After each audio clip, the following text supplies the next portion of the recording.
మెదక్ జిల్లా వెల్దుర్తి మండలం ఎల్కపల్లి గ్రామంలోని ప్రభుత్వ ప్రాథమిక పాఠశాల మందుబాబులకు అడ్డగా మారింది. రాత్రి అయిందంటే చాలు గుర్తు తెలియని వ్యక్తులు పాఠశాల ప్రాంగణంలో కళ్ళు తాగుతూ సీసాలు అక్కడే పడవేయడంతో స్థానికులు ఆగ్రహాన్ని వ్యక్తం చేస్తున్నారు. ఉదయం పాఠశాలకు వచ్చిన ఉపాధ్యాయులు కళ్ళు సీసాలను చూసి స్థానికులకు ఫిర్యాదు చేశారు. గతంలో సైతం ఇలాంటి ఘటనలు చాలాసార్లు చోటు చేసుకున్నాయని, ఇప్పటికైనా ఇలాంటి చర్యలకు పాల్పడే వారిపై చర్యలు తీసుకోవాలని స్థానికులు ఈ సందర్భంగా డిమాండ్ చేస్తున్నారు.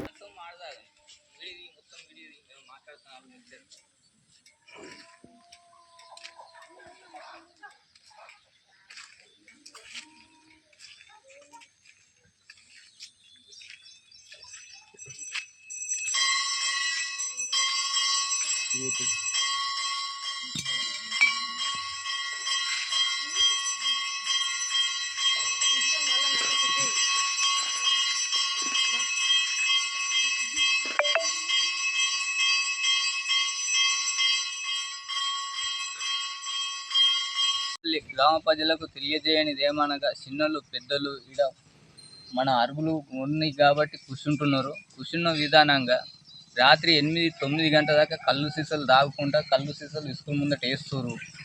దయచేసి వీడికి 3వ సారి చెప్పడం జరిగింది. మంచి మాటతో చెప్తున్నాము, వీడ వేయకండి, తాగి బయట తాగండి, బయటనే వేసుకోండి. కానీ ఇది ఒక్కసారి చూస్తున్నాం, మళ్ళీ ఇంకొకసారి సీసాలు కనబడితే ఒక్కొక్క తాట తీస్తాము. అది 8కి పంపాను, 6కి పంపిస్తాం.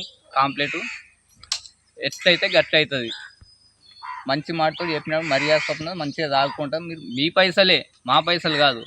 అందరు దయచేసి మంచిగా గమనించి స్కూల్కు డిస్టర్బెట్ అవుతుంది. వీడికి 3వ సారి కంప్లీట్ చేసిన సారు ఏందన్నా ఇదాని పరిస్థితి బాగాలేదు, మాకు సిగ్గు అవుతుందని చెప్పేసి అదే విధంగా మాట్లాడిండు.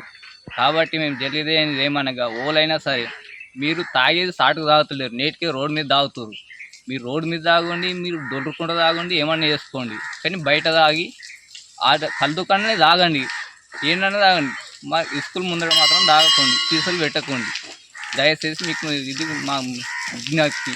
మంచి మాటతో చెప్తున్నాం. మళ్ళీ ఇంకొకసారి కనబడితే మర్యాద మంచిగా ఉండదు. 7కి పంపేయండి, 6కి పంపిస్తాం. పంపించినాక చూస్తాం. అది వీడికి 2వ సారి చెప్పడం జరిగింది.